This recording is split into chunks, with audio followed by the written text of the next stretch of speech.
1 కాదు, 2 కాదు. ఏకంగా 6 సంవత్సరాల రిలేషన్‌షిప్ నిఖిల్ అండ్ కావ్యది. అయితే నిఖిల్, కావ్య సీరియల్‌లోనే కాదు, సీరియల్ కన్నా ముందు ఒక బస్సులో వాళ్ళిద్దరి పరిచయం ఏర్పడింది. అయితే ఇద్దరిది కూడా సేమ్ సీరియల్ అయినప్పటికీ సీరియల్ మేనేజర్ మీతో పాటు బస్ ఎక్కటానికి మీ ఇంటి దగ్గరే హీరోయిన్ కూడా వస్తోంది. దయచేసి తనని పికప్ చేసుకోండి. తనకు కొంచెం గైడెన్స్ ఇవ్వండి అని నిఖిల్‌కి చెప్పాడంట. అప్పటినుంచి ఏర్పడ్డ వాళ్ళ రిలేషన్‌షిప్ ఇక ఇప్పుడు వరకు బాగానే సాగింది. నిజం చెప్పాలంటే 2024 స్టార్టింగ్‌లో కూడా వీళ్ళిద్దరి మధ్య ప్రేమ అనేది ఉంది. కానీ ఆ తర్వాత సడెన్‌గా వీళ్ళిద్దరి మధ్య బ్రేకప్ అనే నీలి మేఘాలు కమ్ముకున్నాయి.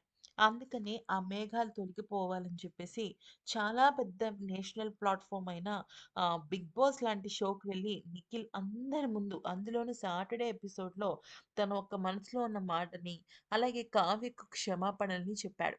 అయినప్పటికీ కూడా కావ్య దగ్గర నుంచి సరైన సమాధానం గాని, రెస్పాన్స్ కానీ లేదు. అయితే ఇక ఇప్పుడు డైరెక్ట్‌గా తనతో మాట్లాడాలన్నా కూడా కుదరలేని పరిస్థితులు ఏర్పడుతున్నాయి.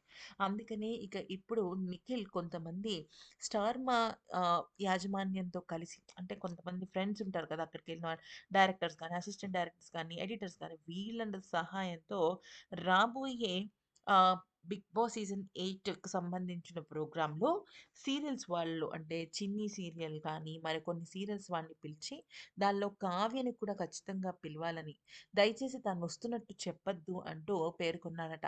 అయితే దానికి స్టార్మా వాళ్ళు కూడా సరే అని ఒప్పుకున్నట్టు తెలుస్తుంది.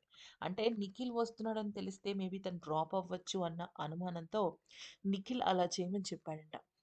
నెక్స్ట్‌గా అంటే వాళ్ళిద్దరూ ప్రత్యక్షంగా కలుసుకుంటే ఇదే వేరు. మేబీ వాళ్ళిద్దరు కలుస్తారేమో, మాట్లాడుకుంటారేమో తెలీదు కదా! సో, ఆ రకంగా అన్నమాట. అందుకని నిఖిల్ ఈ మాస్టర్ ప్లాన్ వేశాడు. ఇది గనుక సక్సెస్ అయ్యి వీళ్ళిద్దరూ కలిస్తే మాత్రం అంతకన్నా మంచి గుడ్ న్యూస్ ఇంకోటుంది.